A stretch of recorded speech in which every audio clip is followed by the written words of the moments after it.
What a way to start the show. Yeah. Nice to see you two. Mark McAdam and Dharma Sheth are here. There's only one place to start, though, and that is with the future of Alexander Isak. The Newcastle striker last night accused his own club of breaking promises as he looks to try and force through this move to Liverpool before the deadline, of course, September the 1st. Newcastle responded with a statement of their own, suggesting Isak will not be allowed to leave. So, look, Mark, is the saga that's... well, everyone's talking about, basically, and we heard from those vociferous Newcastle fans saying, get lost, they're not very nice, they're upset. Where are we?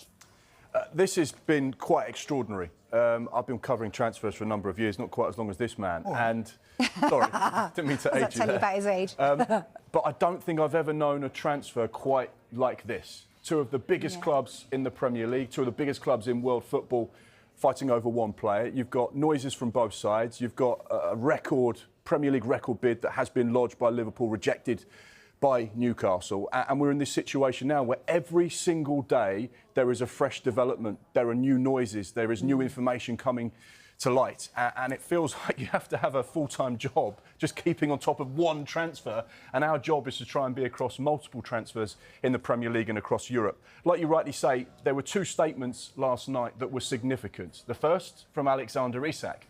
Now, the reason why he put a statement on his social media was because last night was the PFA Awards, of which he was in the Premier League PFA Team of the Season. There were 10 players on stage to receive that award and be a part of that presentation ceremony, but there was one player missing, Alexander Isak, who was in the PFA side.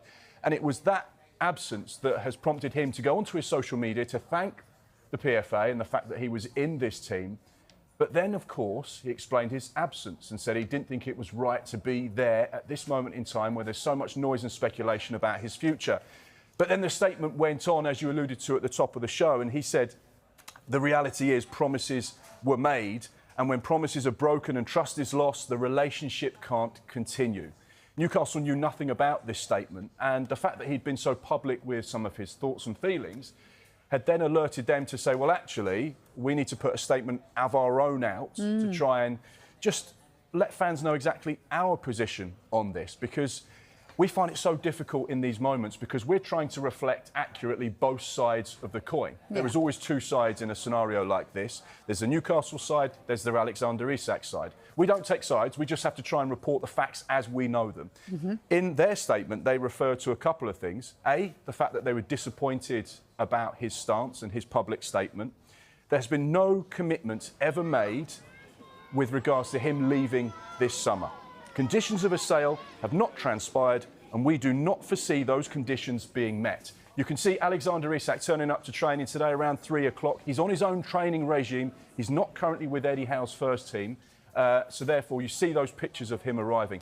But this is where we're at the moment. So two key statements coming out last night. You have to look at the timing as well. You said it at the top. There are 12 days of this transfer window to go. Alexander Isak, it sounds like he's getting desperate because he has now got 12 days to effectively try and impact or feel that he can impact an exit out of Newcastle United. Because come 7 p.m. on September the 1st, if he hasn't managed to engineer that move out of Newcastle United, he's staying at Newcastle United, and everything that brings, trying to reintegrate himself into the squad, trying to get the fans back on side. Maybe if some of the players might not be too enamoured by his behaviour, to get them back on side as well. But you've got to say, in all of this, while Alexander Isak has made his statement, Newcastle United themselves, I've described it as a subtle firmness, their statement, because they've actually intimated in that statement that they would be prepared to sell Alexander Isak. If you listen to this, they said, as explained to Alex and his representatives, we must always take into consideration the best interest of Newcastle United, the team and our supporters in all decisions. And we have been clear that the conditions of a sale this summer have not transpired. That means they had conditions to sell Alexander Isak, and those conditions were not met. But the biggest condition seems to be that they want 40 million more from the offer that's been given. Yeah, but they've also said, they went on to say, as Mark mentioned there, we do not foresee those conditions being met. They then went on to say that after expressing disappointment that Isak had taken to social media, they would be welcomed back into the fold. So they're playing this very, very carefully because they know there are two scenarios at play here. For example, if Liverpool were to come out with this money that Newcastle United want for Alexander Isak, and more significantly, Newcastle United get the replacements that they would want, then there is a chance Isak can leave. But then there's also that chance that Isak is going to stay. Hence why Newcastle United, in that statement, have also said, we are a family at Newcastle United. Alexander Isak is part of that family, and we will welcome him back into that family once he rejoins his teammates. But he doesn't want to be part of the family. No. It's clearly... So the situation is this. He's agitating for the move. The club is saying, well, hang on, it comes with conditions. The conditions are they want more money, otherwise he can't go anywhere. Surely that's the only condition that there should be, because otherwise... Replacements as well is key. But Newcastle United, just say Liverpool right now put an offer in of £150 million, which is what we believe is the asking price for Alexander Isak. The condition of sale would be, OK, we accept that, providing we've got a replacement lined up. And that's one of the big problems that Newcastle currently face. But they're never going to replace... They're never going to find a replacement like Alexander Isak. No, but so Johan Wisser could be available. They have been trying to get a replacement, or trying to get someone, in fact, earlier on in the transfer window, to play alongside Alexander Isak. They tried all window. They tried to bring in Benjamin Sesko. And I don't think you can criticise Newcastle United, how they approached this but they missed out. And they missed out on Ekitike to Liverpool, who now could get Isak. Yeah, but what I'm saying is that with regard to Benjamin Sesko, they went all out. They actually bid more, initial payment more than Manchester United. It wasn't a case of Sesko saying, I don't want to go to Newcastle. He just had his heart set on going to Manchester United. Now, the irony of the Ekitike deal is that Liverpool buying Hugo Ekitike from Eintracht Frankfurt, who Newcastle United were actually after, has actually made it a little bit more difficult for Liverpool to get Alexander Isak out of Newcastle, because Newcastle United could have viewed Ekitike as a potential replacement for Alexander Isak, even though it was painted as, we want Hugo Ekitike to play alongside Alexander Isak. But ultimately, though, who wants a player at their club that doesn't want to play for them?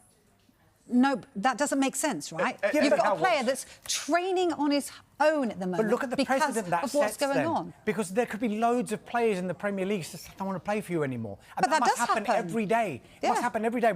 Ones we don't hear about either. If they did that, right, you can go for every single player that did that, then they wouldn't have any... You'd have half a squad sometimes, because there'd be like 10 players who can't get into a team. I'm not happy anymore, I want out. But fact is, that's the role of the owners, the sporting director, the manager in particular, to make sure that these players are happy. And if they aren't happy, of course he's not. But what's he going to do? He's not happy today. He might be happy tomorrow. Listen, I am playing slight devil's advocate, but purely because there are Newcastle fans saying, get lost. We don't want you here anymore, because they feel so hurt by the way that this is played out. We'll talk about Eze and the way that that's being dealt with. But you've got fans standing outside Crystal Palace, full view of the fact that Eze could be on his way, still wanting his picture. He's there with iPhones and telling people, you know, he loves them and whatever. So that's all playing out, and this is playing out for Newcastle. It's an ugly situation. Say here, and I think we'll go into more detail on this later, but what I would say here is Eberechi Eze and the Alexander Isak situation slightly different, because what has happened with the Eze situation is Crystal Palace gave him, Eberechi Eze, a little bit of control by agreeing in his contract that he was going to have a release clause. Okay. So they knew that if anyone went in with £60 million plus £8 million in performance-related add-ons under the conditions and the payment terms that Crystal Palace had set out in his contract, Palace knew they couldn't do anything about it, because that club is then free to talk to Eberechi Eze should Eberechi Eze want to talk to that club. And has Isak got a release clause? No. So Eberechi Eze, in his situation, is now saying, right, I've signed that contract, and so I've kind of got a bit of control if a club comes in with that. But I also know that the day before the season starts, that release clause expires.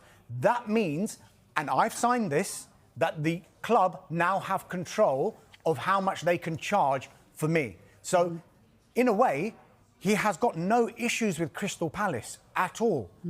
The issues Alexander Isak has got can't be compared to the ones Eze hasn't got with Crystal Palace, because he believes that Newcastle United made him certain promises that he believes that reneged on.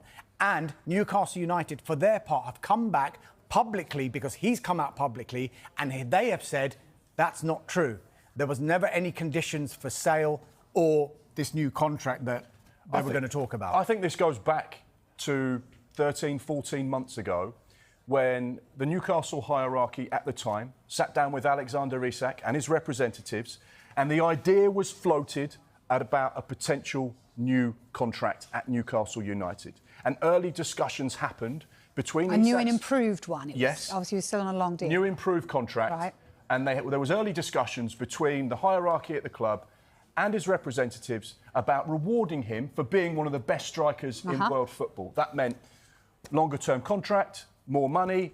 We believe in you. Paul Mitchell came into the football club and went, hang on a second, you've got 4 years left on your current contract.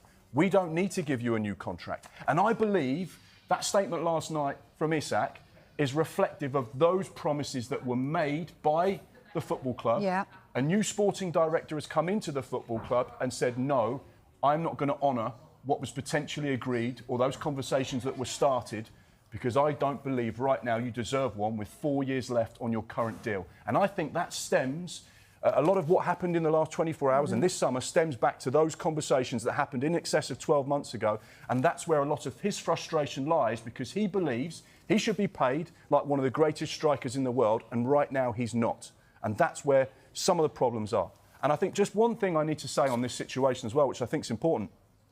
Newcastle are a huge football club. Huge football club. As far as they're concerned, as far as their owners are concerned, as far as the manager's concerned, this is a destination football club. This is not a stepping stone. We're in the Champions League. We've spent millions and millions of pounds to create the best team we possibly can under PSR circumstances, right? So therefore, you should want to stay here. Players want to come here. And whilst publicly this summer has been chaotic, internally, they're really pleased with the business they've done. Every single department of that football club has improved. And you look at that starting 11 now, Eddie Howe's got a better team now than he did at the end of the season.